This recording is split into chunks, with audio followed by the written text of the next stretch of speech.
Welcome to Menopause and Margaritas, episode 5. Today we're going to be talking to Kylie Rankin, who is a pelvic health physiotherapist. She is an expert in all things pelvic health, and we're specifically going to be covering off on the changes that women in perimenopause and menopause experience with their pelvic health. Now, what is pelvic health? Well, we're going to be covering off on, of course, pelvic floor, but we're going to be talking all things incontinence and sexual function and all of the things that many of us are experiencing, but we're too scared to ask questions about. And even more importantly, we don't know where we can get help from. So I really hope you get a lot out of this episode and look for part 2 and probably part 3 because there is so much to cover. Enjoy the episode. So without further ado, welcome to my podcast, Menopause and Margaritas. Whoop, whoop. But we will be inviting Kylie to come on today. And I just want to welcome you with a bit of an introduction for everybody about who you are. Yes. So you are Kylie Rankin, I am. Physiotherapist. You graduated with a Bachelor of Physiotherapy in 2000 at the Uni of SA. I did. You are an experienced musculoskeletal manual physio, and you've worked predominantly in private practice throughout your career. I have. Kylie specialises in Pilates rehab and women's health physiotherapy and is now an educator for the Australian Physiotherapy Association as a mentor and lecturer.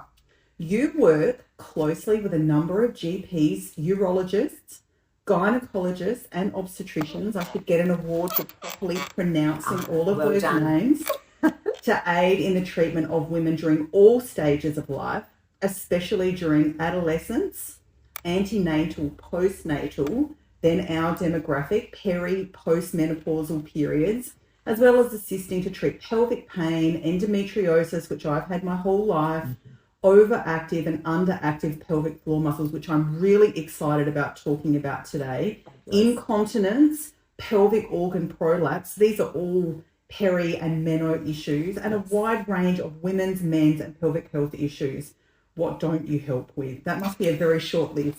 Kylie has a special interest in treating pelvic pain, lumbopelvic rehab, pelvic floor rehab and correction of movement dysfunction using the Pilates method. So you are an expert, that's what I'm going to say, which you are perfectly positioned to come and talk to all of us about all things women's health and pelvic health. So what I'm really interested in, Kylie, to kick us off, how you arrived at specialising in women's health physio. Well, that is a brilliant question. And thank you so much for welcoming me onto your podcast today. Yes, as you mentioned, I've been a pelvic floor physio. Well, I've been a physio for 24 years, but really delving into the area of pelvic health for about 15 years. And it was actually through the transition through musculoskeletal and into the rehab arena and working through pelvic floor as a relationship to our intrinsic unit of diaphragm, the abdominal muscles, back muscles, and breathing muscle. So it fits together. And really, it was only until after I had my child that I realized how much of body change relevance and how much of an impact it can have on your own body. And it just really piqued an interest, and I've gone down the rabbit hole, and now I've just finished my titling and starting specialization in the next year, which will be very exciting. So yes, extremely. So yes. just a pause there. Just tell everybody what titling means, because that's a very specific term. You're like, she's titled. What does that mean? Well, it's called experiential titling. So a lot of the courses, when I started way back in the beginnings of time, there was the dinosaur age. The dinosaur age. There were short courses in pelvic health, but there wasn't any actual degrees. And now they have fabulous degrees in Melbourne Uni and through Perth. Wow. Curtin University. Unfortunately, running a practice, I don't have the luxury of stepping away. And so in order to prove, I guess, the clinical experience and expertise you have, there is something that is offered to us that we have to apply for. And it is a rigorous examination process. So it's taken the last 2 years to complete. Wow. And it's a written thesis, basically, video recording of examinations and then an oral viva to finish with. And I literally just finished that last weekend, which is pretty exciting. Congratulations. So, thank you. And we all get to benefit from your extremely hard work. So thank you. You're most welcome. So tell us, what conditions can you actually help with? So obviously we talked about your credentials and explored, but specifically relating to kind of peri and menopausal women, what are the kind of things that you help with? Look, I call us pelvic floor physios the conductors of the compartments, meaning that anything to do in the pelvic area, be it with the urinary system, the bowel, bladder, and definitely sexual function. So there are, I guess, the three main areas that I have a lot of expertise in. And then it's all of the things that come with that. So, for example, bladder, let's start there. Incontinence, and there are different types of incontinence. And I think through the course of our chat today, we can delve in a little bit deeper with that. Assisting, so the issues that I guess you have with your bowel and your bladder is keeping things in, holding on to our wee and our poo, and actually being able to effectively void and get what needs to come out of our bodies. So I assist with defecation dynamics, how to poo properly, helping with constipation, helping with sexual health penetration issues. So, and all of vulva sensation that can be heightened, and definitely through the perimenopause, menopause realm, all of the mucosa hormonal influences can really affect those tissues. That can lead to a lot of sexual dysfunction. And also prolapse. So I have actually done specific specialized training in fitting pessaries and their vaginal support devices. And very much over all of the conservative management and options for women, which is really exciting. And I have to say, like, as a Gen X woman, and we kind of cover that sort of perimenopausal, menopausal phase that we're all in, we grew up not talking about anything to do with poos, wees, or sex. Nothing. Taboo subjects. That's right. So we sort of arrive at this age, and these kind of problems to do with poo, wee, and sex kind of come up, and none of us have talked to our friends. We haven't talked to our doctors, and it's a rude shock that there are changes. It's like secret women's business that shouldn't be so secret. And so I think when we arrive at this time, it's about empowering ourselves and really knowing the facts and our options available to us to be able to actually enjoy life. Because none of us should be suffering, definitely not in silence. And I think from the pelvic health realm and physiotherapy options, that's what I'd offer a lot of women, is the fact of knowledge about body changes and empowering. And knowledge is power, really. Very much so. And I think there is so much fear and a lot of, I guess, not being able to have comfort discussing it with your partner. Of course, we don't really go amongst our friends and talk about, any of the intimate things that sometimes it depends on your friend group. But, it's not something. But there are definitely, I think, like things like, and we're going to talk about this, but for example, things like having minor incontinence, and we don't mention that as we're going out for drinks with our friends. Well, actually, this is what's happened for me this week. I've started wearing tenoulating pads. I never thought I would end up there. Yeah. We're not discussing that over, our margaritas with our friends on Saturday nights. It's kind of the least. But then we're not talking to anybody about it. And I think more importantly, highlighting that there are people like you that have so much expertise in this area, that not only do you understand all of the elements that are involved in how these conditions and the symptoms associated with them show up, but you have all of these options that women can avail themselves of to actually help. And many of them are not complicated, don't involve necessarily having surgery, but they need to know where they can come to ask the questions. And this is why I'm so excited about having this conversation with you. So let's get into the questions.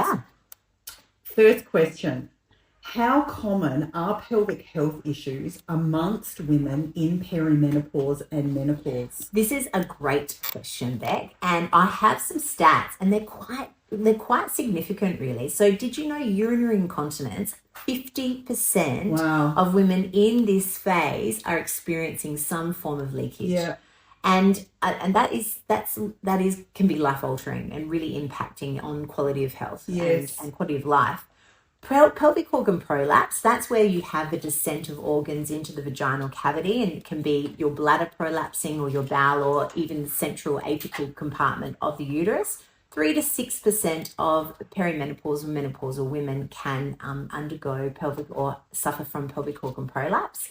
Chronic pelvic pain. Now, there's a misunderstanding that once you have children, particularly endometriosis won't be a problem. That's actually very archaic advice given in the past about, oh, you've got endo, just have a baby. Yes, well, I had that advice. Did you? It didn't work. No. So really, no surprise. And that chronic pelvic pain can absolutely exist and persist through every life stage, and about 15 to 20% of women in perimenopause. And now let me just clarify, perimenopause can start as early as 35. Wow. And menopause is defined from the cessation or when we stop menstruating. So there is a big, broad range of ages. The average age for menopause, though, is 51 years of age. So that's the average, just statistically. And sexual dysfunction is about 45% of us when we talk about from 35 to 50. Wow. And that's a lot. That's a lot of the demographic. And if you think about it, 35%, that doesn't, it's not 70, but that's 3.5 women. So if you think about your 10 kind of closest friends, yes, 4 of them are having issues. Absolutely. In at least one of these areas. Yeah. That's impactful in our kind of demographic. And then you think about that Australia-wide and really the impact of everything, for their lives. Yeah. So I think the answer is common. It is common. Absolutely. So you've sort of touched on this, but I think this question will give you some space to expand a little bit. What are some of the most prevalent pelvic health issues that women in this stage of life experience? So you've touched on some of them, the pelvic organ prolapse. Absolutely. Well, I would say it's very insidious. It can be so individualized. So symptoms. So you can have some women that really can cruise through this period untouched, unscathed, and then some women are absolutely suffering and really mental health wise. But from my perspective, what I see in clinic, I see a lot of what's given the term dyspareunia or pain with penetration. Yes. And that can either be on entry point or deeper. Yes. And the reasons for that can be, again, multifactorial, but most commonly when estrogen in our bodies starts to deplete, we notice changes in mucosa, and the mucosa can become thinner and drier, and it can actually have less robust qualities. So it can actually start to hurt, and the dryness. So lube, again, we can have a whole other podcast on lube, but so let's just pause, because I think, because you are so technical, and the terms that you sort of talk in are so normal for your ears. Pelvic pain. But the mucosa, basically what we're talking about is the inside of your vag, anywhere, as in the skin, the inside part of your vagina. It's mucosa, and that's all the kind of cells that line that area. And what Kylie's talking about is that estrogen, if you think about estrogen, puffing them up and making them lovely and soft. It's like a youth serum. A youth serum for our vaginas. And, when we have less of that estrogen, those areas, as you just said, get thinner. And they get less puffy and voluptuous, if I can use that word, which is one of the reasons that you get pain both on insertion, and we're talking about anything going into the vagina basically, or in deeper penetration. Absolutely. Can be one or both of those. And it's about the nervous system as well. So you have sensory nerves, and if they keep on getting stimulated, and with each onset of touch to that area, it can set up just this reinforcement of a pain pattern. So there's definitely conservative things that can change. Like what we I guess can offer is graded exposure to the area as part of treatment. I guess option for a better word. So, but there's definitely a range, and again, every individual has to be individually assessed and a treatment plan and protocol set for them. So, I think what you said is so interesting. Talking about the mucosa itself being one of the reasons that can cause pain both on entry and with deeper penetration, but that you've also touched on the element of the nervous system responding to that pain, and then how it then contributes to the experience of pain on further exposure. And you have to think about it almost as a three-pronged area. So biopsychosocial. So if you have pain, then you have fear, then you have less reluctance to be engaging in intimacy. So it really takes, I guess, a breakdown of what the issues are to then really give confidence to that area. But definitely I have a rule of thumb in therapy, nothing should hurt. So anything, be it an exam or any sort of treatment protocol, should always be well tolerated by the individual at hand. Yeah. So, yeah. That's amazing. So definitely intimacy and pain with penetration, vaginal dryness and urinary incontinence is really common, and pelvic organ prolapse. So all of them, as we've mentioned previously, are things I see commonly in clinic around this age. And do you find that sometimes women will present with more than one of those quite common things at once? Yes, and with pelvic organ prolapse, let's just use that as an example. That can affect your bowel, it can affect your urinary system, because if you have a prolapse and it's not, it's basically, let's say a bladder prolapse, and your bladder can sort of fall forward, and it can actually have almost like a double reservoir. So when you empty your bladder, you can empty from the central compartment of the bladder. There can be this side pocket of fluid, and that can lead to incomplete emptying. It can lead to UTIs, feeling of pelvic pressure, pain. So there's lots of things that sort of float around in general symptoms, but can actually be multifaceted with, more than one causatory factor for symptoms. I mean, even what you said just then about the position of the bladder, falling forward and then almost having two compartments where part of it ends up a little reservoir off to the side. So you get that incomplete emptying as being one of the reasons why people can get recurrent UTIs. Yes. And again, it's like, it's a common thing during peri and menopause. I know because I talk to people, and it's like, even my own patients will turn up and they're like, I'll have a follow-up consult. I've just come off another course of antibiotics. So obviously there's downstream effects, even for an example like this, where they have recurrent UTIs. It's normalized that all of the things you've discussed, this is just what happens to you now. You're in peri and menopause. Okay, well, I just have to put up with it. Urinary tract infection, standard protocol, go get some antibiotics, go through the course of antibiotics. There are side effects from taking antibiotics. It can profoundly have flow-on effects that are not beneficial in terms of your gut function, your digestive system. And I think also that's a whole different area. We can do a bit of a rabbit dive in that, but there's a thing called bladder pain syndrome, and it actually presents as often, common feeling of a constant UTI. But UTIs, sometimes you treat them with a course of antibiotics, but the actual bacteria, it deeply penetrates the 5 layers of the actual bladder mucosa and goes deeper, and it sets up a sensory feedback to the brain and the bladder, and it can become hypersensitive. So there's lots of things, and it's not just an easy fix with antibiotics, but sometimes you need an extended course of antibiotics to target and actually treat the UTI in the first place. But there's that is a very complicated area. But with urine leakage, it can be 3 things that can lead to leakage. I think I like to explain it to patients that you need, it's very simple, the pressure in the urethra or the wee tube needs to be stronger and more than the pressure in the bladder. Wow.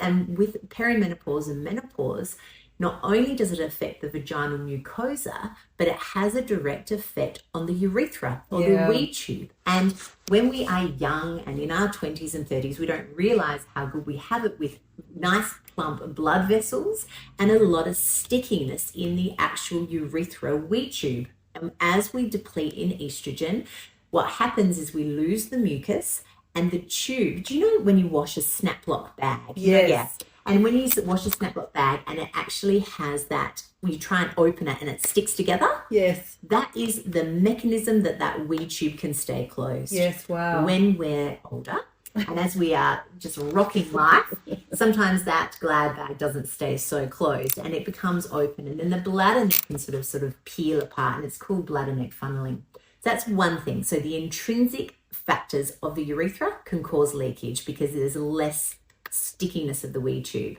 Another significant reason why we leak is actually loss of fascia, and fascia is the non-contractile elements that can make up the pelvic floor as well as the muscles, very much like mandarin skin around a mandarin segment. Holds shape and actually holds support. They're under the wee tube, that's the wee tube.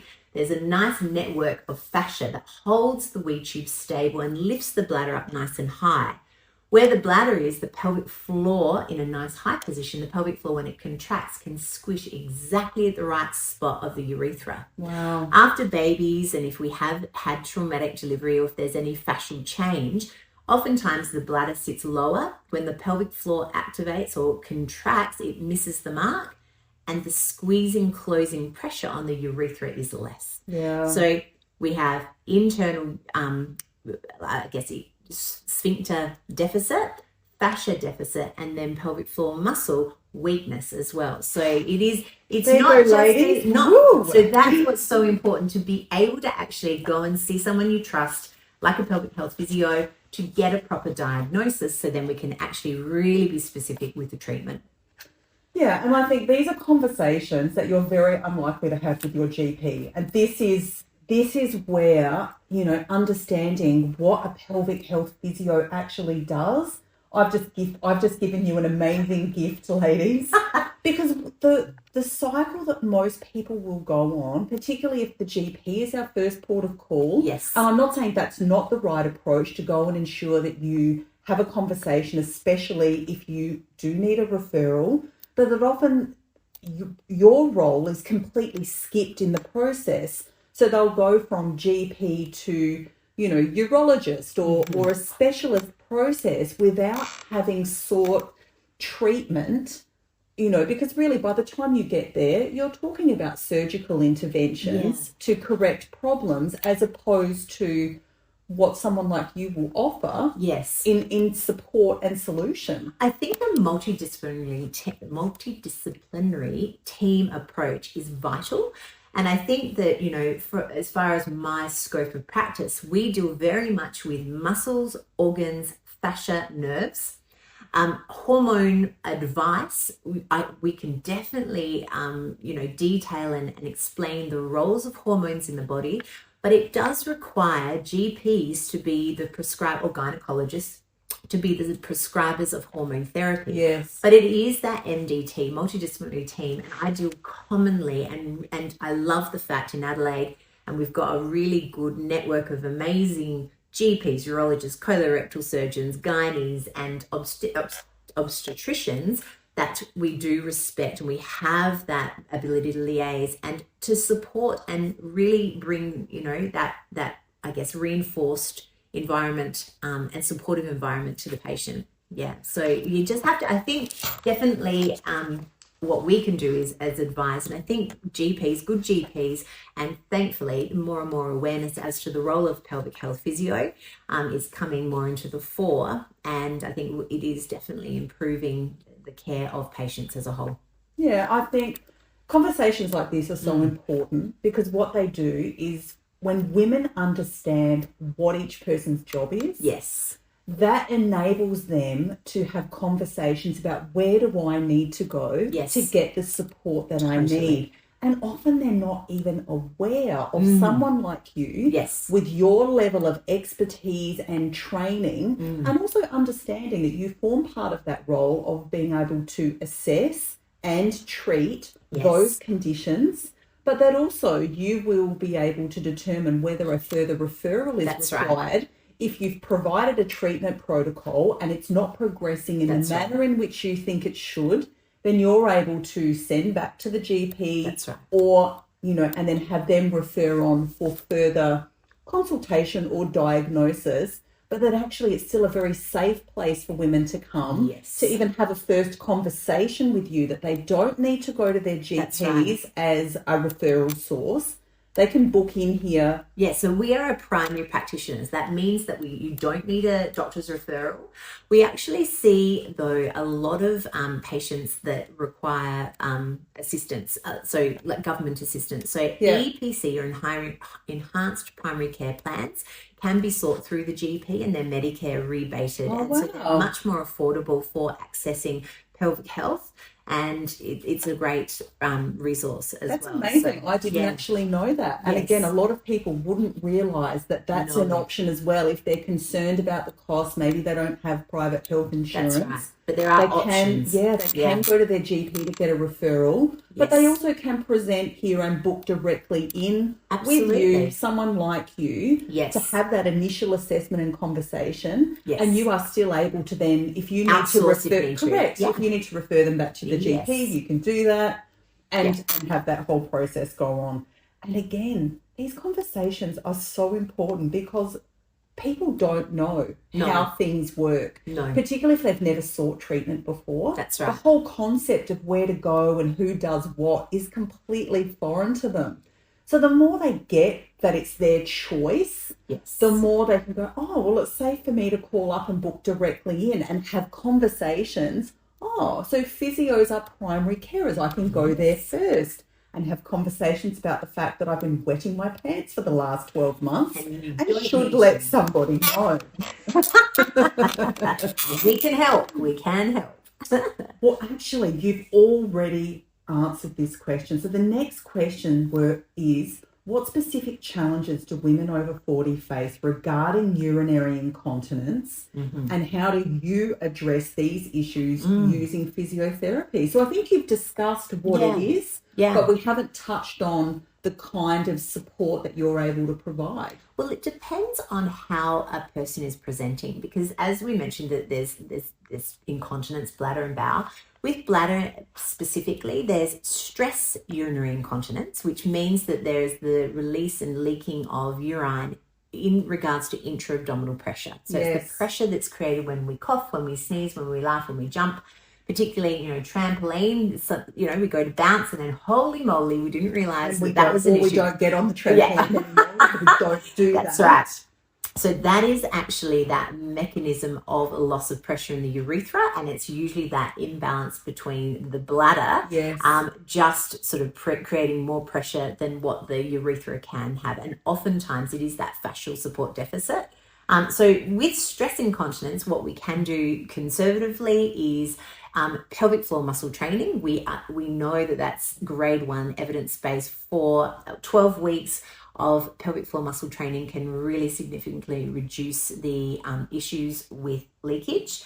We also can have support devices that can go intravaginally as well. So things like Contiform and vaginal continence pessaries that are made of hospital-grade silicone that can be inserted inside the vagina to provide the bladder in a high position to actually provide support and then get the position right for good closure.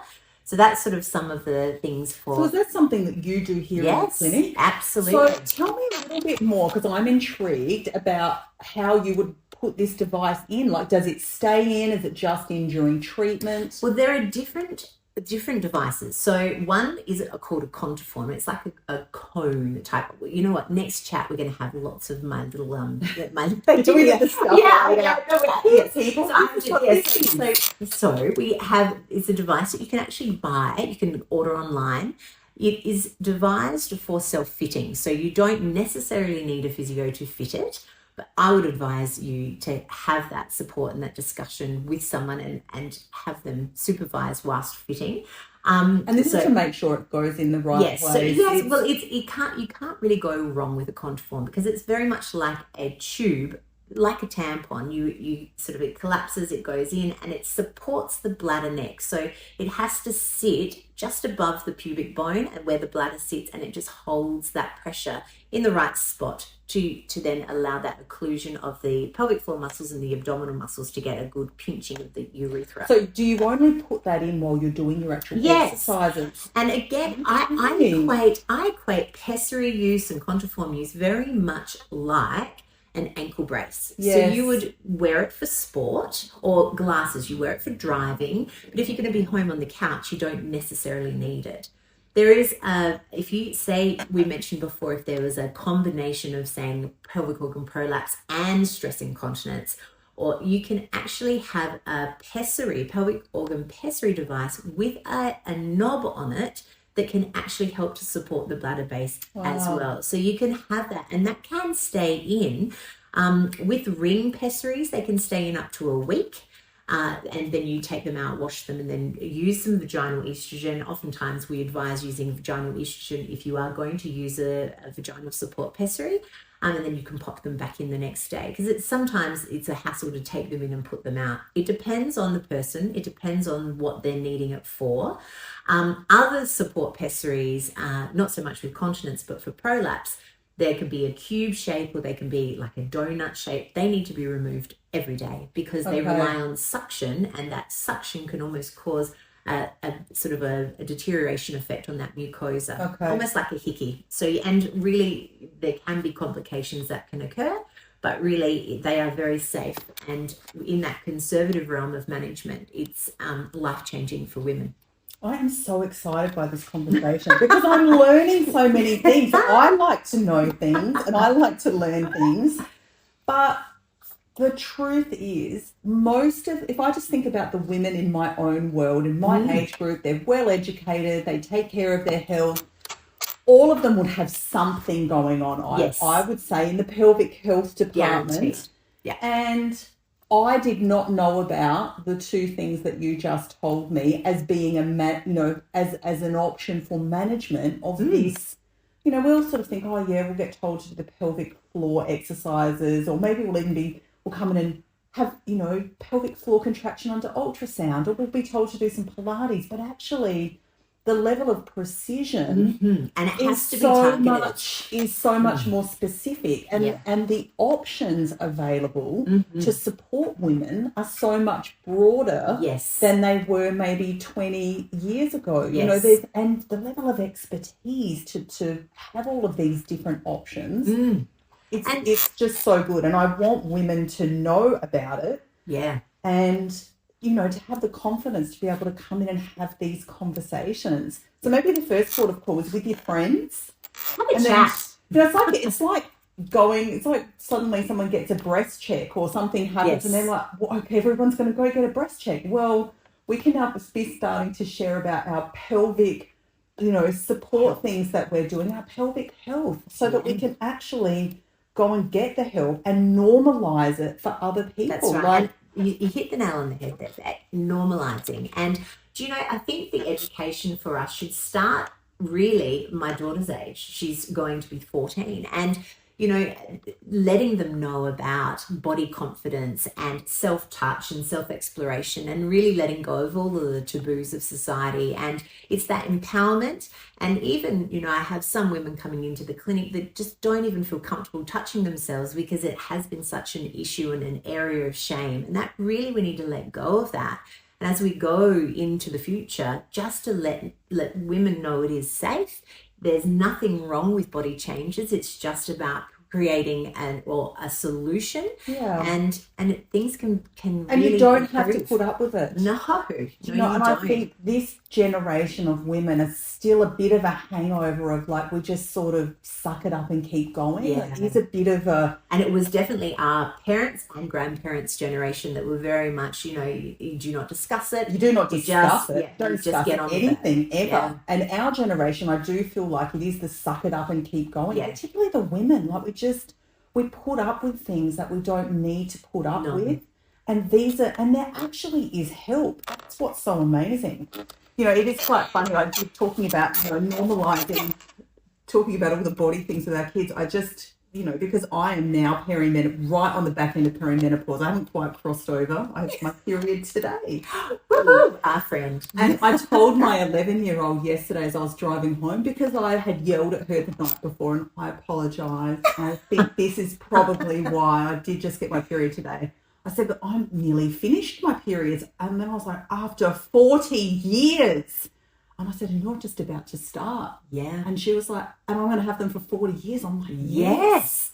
And her face was, she was genuinely mortified. Yes. And I did understand that. But again, this generation, if we can just normalise talking about vaginas and poos. And using the right terminology. Correct. Yeah, we're all about the correct terminology in my house. We always have been, much to the disappointment of my children, who are just like, make it stop. Don't say the word. Oh, no. I think my daughter's completely desensitized. Now, I've got a really good follow-up question. Sure. Because, again, the urinary incontinence thing is so common.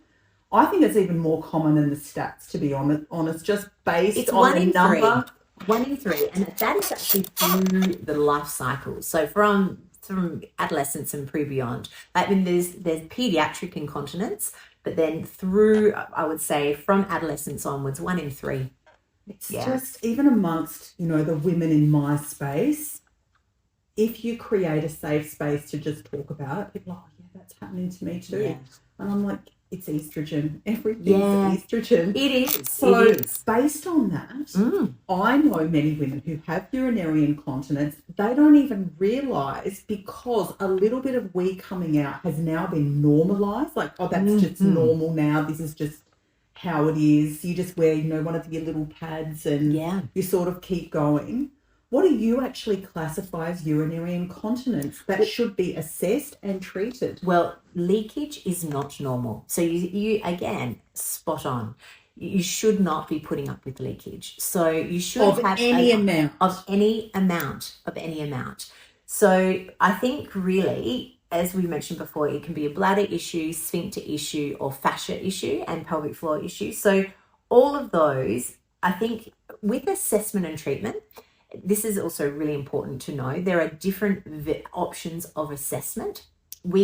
Some women come in and actually really don't feel comfortable with a vaginal assessment. Yes. And that is absolutely absolutely okay. And we really are supportive of the individual in front of us. And I guess there's pros and cons for the level of invasiveness. Yes. But a vaginal exam, when we actually have a look at the outside of the tissues and see the responsiveness of the muscle. So for a pelvic floor muscle, there is a baseline tone.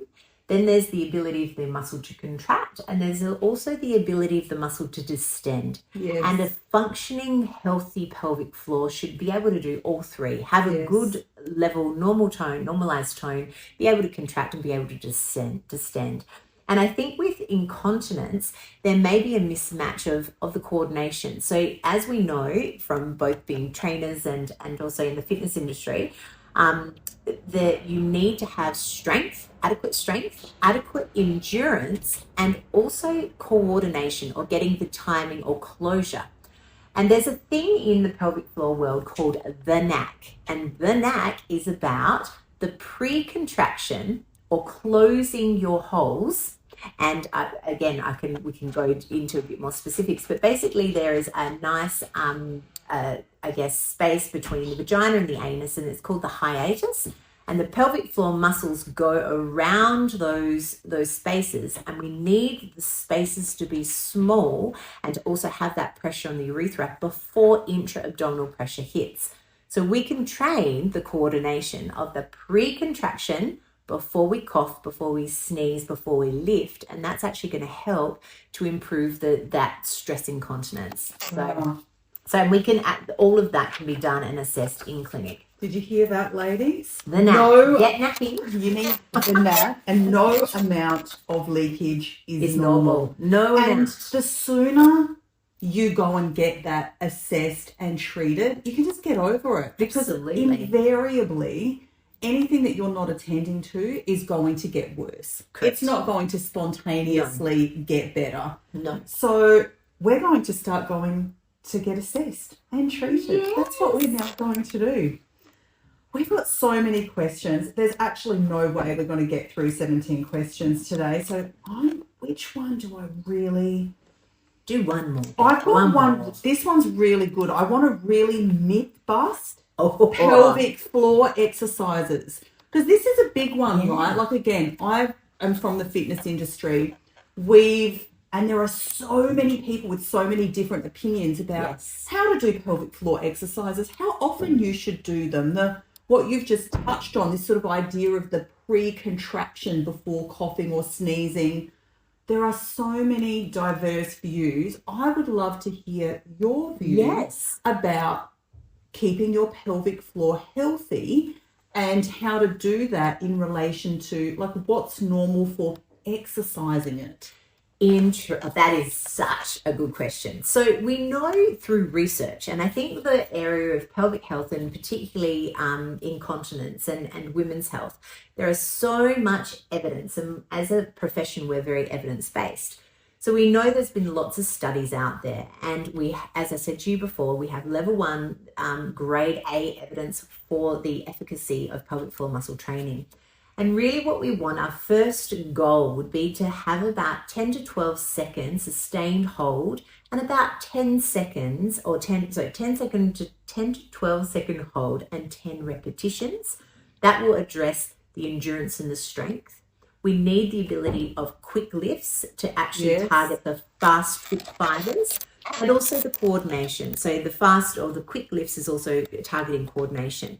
But every woman that comes under my wing has a different set of parameters. And so if you were to follow YouTube or to do things online, you may actually be doing yourself a disservice, because if you are going and holding too long and too strong, you can fatigue. And then that will really hold back the benefits. So it has to be what say you come under my care and you can only hold for 6 seconds. Well, that would be your baseline parameter, and we would set however many seconds you can hold and however many repetitions you can do, we set that as your baseline, and then we build from there. But interestingly, the cues we find can be very specific, targeting the superficial pelvic floor muscles, which also include the external anal sphincter, important for fecal incontinence, and the external urethral sphincter for urinary incontinence. We know that the superficial muscles, are much more targeted with a clitoral cue or a urinary sphincter cue, like stopping the wee, and the deeper layer of pelvic floor known as the levator ani, they're cued best by a posterior cue. And I've got 2 little examples back today of how we can do that. Fantastic. Do you feel ready to do it with me? Yes. Okay. I want you to imagine you're sitting up nice and tall. And everyone at home, you can do this as well. I want you, now this is very visual, and it's a bit out there, but you stay with me. We are going to start by imagining a beautiful blueberry. We're going to take that blueberry and we're going to put it right on our external anal sphincter. So the opening of our bottom, we're going to pop it there, and I want you to take a breath in. Just breathe in for me. As you breathe out, I want you to draw that blueberry up inside your anus. It's in there. Wonderful. And then I want you to breathe in again and let it go. So you just want to let it go. We're going to do it again. You ready? We're going to breathe in to prepare. As we breathe out, let's draw that blueberry up. As you breathe out, and then breathe in, just let it go. Beautiful. So that's getting the levator ani. Now, this next cue is quite obscure, but my finger, I should have brought my little clitoral model in, but if you imagine next time, I'm going to bring it all in and show you. But we want to think about our clitoris. Now, if you think about here, just here and now, think about stopping a wee. So we're going to just squeeze that wee hole. Can you feel that? Got it. Great. Just above that, we've got our clitoris. And I want you to imagine now just pulling your clitoris backwards. Got that. Got that? Now, that doesn't work with everyone. So if it's not working for you, just try stopping a wee. Imagine stopping a wee.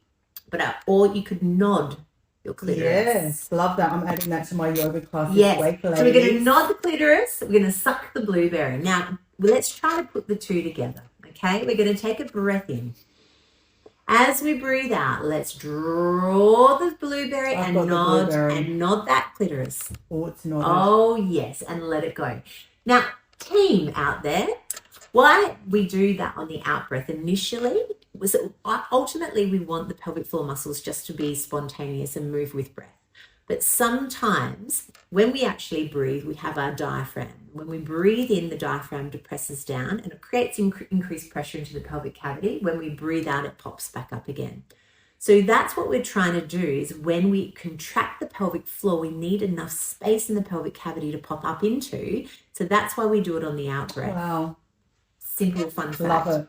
So interestingly, I've been teaching pelvic floor in my yoga classes, breath pattern the same, but focusing on anus, vagina, and then wee at the front. Yeah. So what you've taught me is to highlight the breath, to focus on the blueberry in the bum, Yeah. and not so much the vagina, but more the wee element slightly further up, but then with the clitoral nod. Yes. And I can feel the difference. Yeah. So it's amazing. People will have been doing their pelvic floor exercises however they've picked this up across time.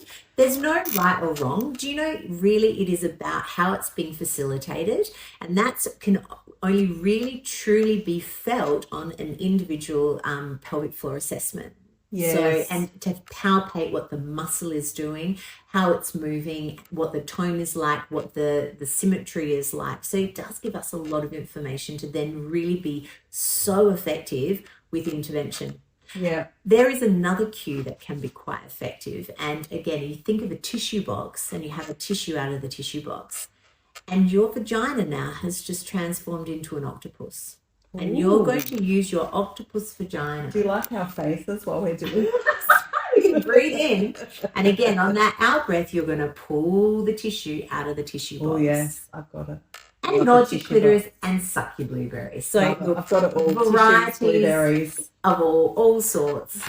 And on that note, because we knew we could have been here for 4 hours, and even with this, we've managed to go around 45 minutes. But I do want to finish up by giving Kylie an opportunity to let everybody know where they can find her, how they can work with her, and how they can make contact. So Kylie, over to you. Yes, sure. Well, as you can see behind us, we are actually at Pivotal Physiotherapy and Pilates. We're on Archer Street, North Adelaide.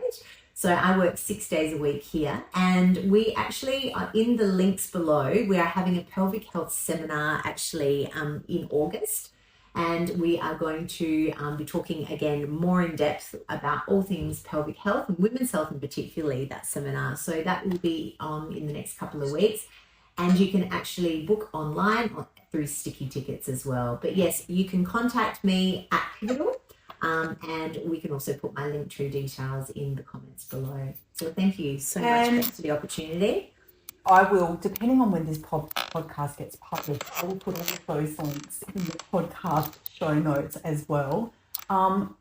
You are a plethora of knowledge. I know how difficult it is to because there's so much that you can cover, and you are so generously sharing all of your really hard work to get to this point, to have all of the information, to come and help all of the women that can access you. And we get to kind of suck a little bit out of you. Sharing knowledge is my passion, and it really is my why in life. And I absolutely love doing what I do. So it's been an absolute pleasure, Beck. So thank you so much. It's more of a pleasure for me. And again, we will come back. There will be probably a part 2 and a part 3. Oh, bring it on. When I can squeeze a little bit of time out of Kylie's ridiculously busy schedule. So if you want an appointment with her, I suggest that you do something about that imminently. And again, thank you for your time. Thank you, Beck. And everyone watching, I really know that you will have got huge benefit you would have learnt so many things like I have today,